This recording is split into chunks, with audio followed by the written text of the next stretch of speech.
Guys, I'm doing a little spin test here. I'm going to see how we can get this, well, let's see how the wedge spins if we take a divot or without a divot. So I see a lot of guys practicing wedge shots on the fairways, on the practice fairway, and they're hitting ball, then big divot afterwards, so they really are compressing the ball, which should put lots of spin on it and get it going in the direction they're after.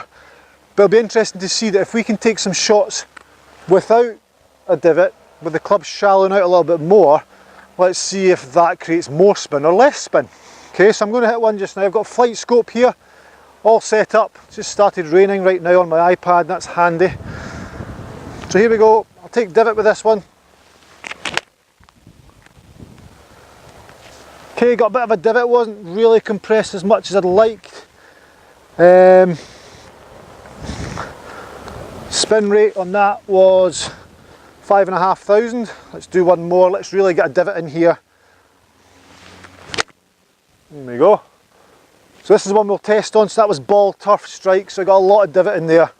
Really hit down on it, and the spin rate was 6,100. So 6,100. Now let's try and shallow this one out. Okay, I'm just going to clean the grooves here so it's consistent, because the other one had clean grooves. So ball turf strike, hitting down on it with a wedge, 54 degrees, 6,100 spin. This time we're going to shallow this out. I'm going to try and get my body to lift out, and we're going to take less divot and catch it more at the bottom of the arc. Same length of shot, about 60 yards, see what spin we get. 6,100 was the last shot. Okay, that was good, so it just bruised the turf rather than dig straight in or hit so much down on it. So I've shallowed the angle of attack, and that's 6,900 spin. So I've got 800 more revs spin on that shot by having a shallower angle of attack as opposed to going so far down.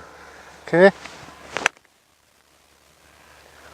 Same again, that wasn't quite as good, but let's see what Flightscope says. The spin was 6,856, so we've gained about 800 revs of spin by reducing the amount we hit down on it.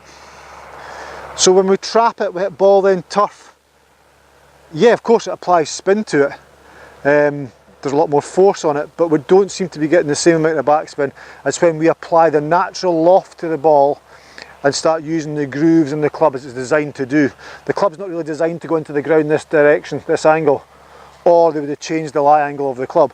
The club's designed to set up like so and come back to impact in this position to get the optimum spin and the correct loft, and therefore the most accuracy out of your wedge. Give it a try, see how you get on.